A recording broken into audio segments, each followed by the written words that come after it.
ఈ రోజే డౌన్లోడ్ చేయండి. మీ ఫేవరెట్ షోస్ చూడండి. బాధపడకు దాత్రి. బాధ నీకు లేదా కేదార్?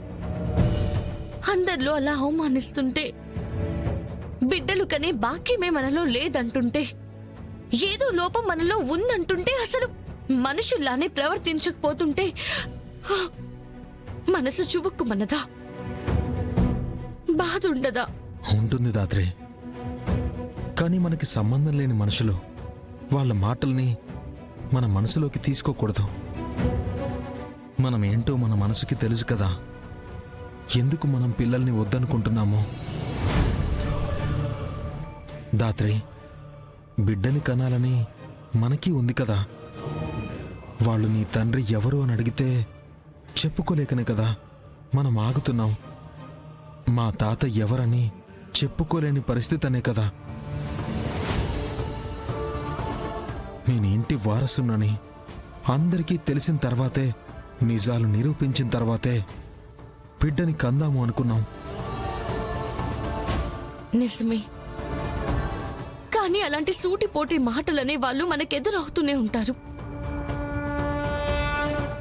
వాళ్ళు నమ్మేలా సమాధానం చెప్పలేక ఇలా మనం బాధపడుతూనే ఉండాలి కదా.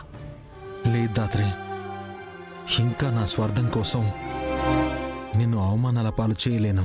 ఏమంటున్నావు కేదార్? నీది స్వార్థం కాదు, మన బిడ్డల కన్నా మన కుటుంబం ఉండాలన్న కోరిక. అది ఏదైనా దాత్రి, నిన్నింకా బాధ పెట్టదలుచుకోలేదు. త్వరలోనే మనం తల్లిదండ్రులవుదాం. కేదార్, చెప్తున్నానుగా దాత్రి, నా వల్ల నీ కళ్ళు చెమ్మగిల్లడం నేను చూడలేను. ఇది ఇంతటితో ఆగిపోని. బాధపడకో. తల్లి ప్రేమని నువ్వు చూస్తావు, తండ్రిగా అనుభూతిని నేను ఆస్వాదిస్తాను. వాళ్ళు అడిగే ప్రశ్నలకు కాలం మనకు అనుకూలిస్తే సమాధానాలు వస్తాయి.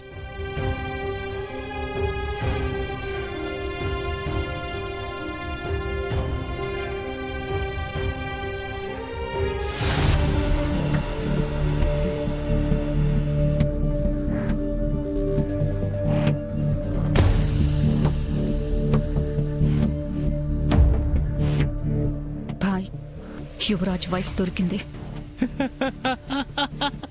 గుడ్. ఆ పార్లర్ అమ్మాయి రాదుగా? రాదు, చాలా సేఫ్ గా ఉంది. మన పని అయ్యేదాకా అది బయటికి రాదు. Very good. ముందా యువరాజ్ గారి భార్య ప్రాణం తీసేసే. ఓకే.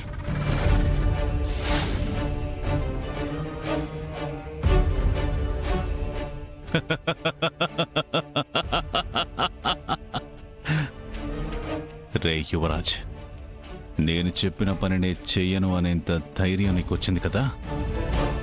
నీ భార్య శవంతో ఈ భాయ్ అంటే ఏంటో అనే భయం నీకు మళ్ళీ మొదలవుతే చూడు. తల పగిలిపోతుంది. త్వరగా మసాజ్ చేయి. చేస్తాను మేడం.